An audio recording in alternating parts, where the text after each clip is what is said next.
Lors d'une conférence de presse riche en analyses stratégiques tenue à Paris, Alain Juillet, ancien responsable du renseignement français, a abordé des sujets cruciaux liés à la géopolitique africaine. Intitulé « Diplomatie, les enjeux ».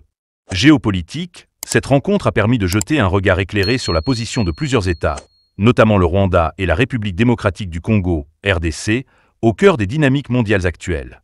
Alain Juillet a évoqué un revirement potentiel des relations entre les États-Unis et le président rwandais Paul Kagame. Il a souligné que le soutien traditionnel des Américains au Rwanda pourrait s'effriter, notamment en raison des pressions internes.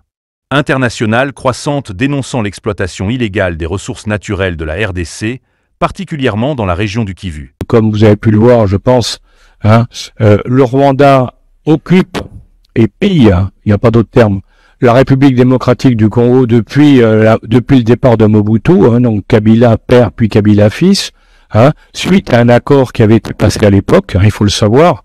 Ce qui s'est passé, c'était que quand Kagame a pris le pouvoir au Rwanda, il était aidé par les forces spéciales américaines, bien sûr, puisque c'était les compagnies minières américaines étaient derrière, et ils ont aidé le président Kabila, Joseph Kabila, à prendre le pouvoir au Congo. C'est-à-dire qu'après avoir pris le Rwanda, ils ont continué vers Kinshasa pour imposer Kabila. La contrepartie de la mise en place de Kabila au Congo, ça a été de donner les mines de tantal et de cobalt, de l'Ituri et du Nord Kivu au Rwanda. Donc le Rwanda a exploité pendant des dizaines d'années les mines qui étaient dans cette zone-là.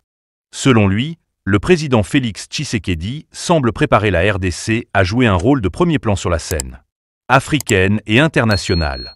Avec ses ressources naturelles abondantes et stratégiques, le pays dispose d'un potentiel unique pour s'imposer comme une puissance majeure en Afrique.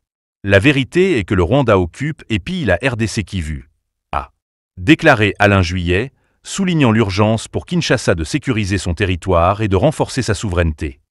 Cette conférence a mis en lumière les défis colossaux auxquels fait face la RDC, tout en offrant une vision optimiste pour son avenir. Alain Juillet a encouragé les dirigeants congolais à poursuivre sur la voie de la réforme et de la diplomatie proactive pour transformer ces défis en opportunités. Ce rendez-vous géopolitique a rappelé que le destin de la RDC est lié à des choix stratégiques cruciaux qui pourraient, à terme, faire du pays un pilier de stabilité et de prospérité en Afrique. Ne manquez rien de l'actualité et des analyses avec Victoria HD. Cloche, abonnez-vous dès maintenant. Laissez un like. Et maintenant, évidemment, les Congolais disent ça suffit. Maintenant, on veut récupérer ces mines. Il n'y a aucune raison que le Rwanda exploite des mines en nous pillant sur le territoire national. Donc c'est ça l'histoire de ce qui se passe aujourd'hui, la guerre là-bas qui est terrible, parce que je vous signale que on parle des guerres, nous, la guerre au Moyen-Orient, la guerre en Ukraine, mais il y a beaucoup plus de morts en Afrique, dans la guerre en Ituri, qu'il y en a dans les deux autres. Personne n'en parle. Ça pose problème. Personne n'en parle, et je le dis pour les dames de l'assistance, cette guerre a un triste record, d'après les spécialistes de l'ONU. Ce record, c'est que c'est une guerre dans laquelle le viol des femmes est une arme de guerre, et on estime le viol des femmes à peu près actuellement à 500 000. C'est pas une. Vous voyez, donc c'est très grave et très sérieux. Alors, bon, je pense que Tshisekedi est en train de gagner, parce qu'il a maintenant l'appui de tout le monde, y compris des Américains. Ça, c'est très important. Les Américains ont lâché Kagame, parce qu'effectivement, ils disent que ça peut pas continuer comme ça.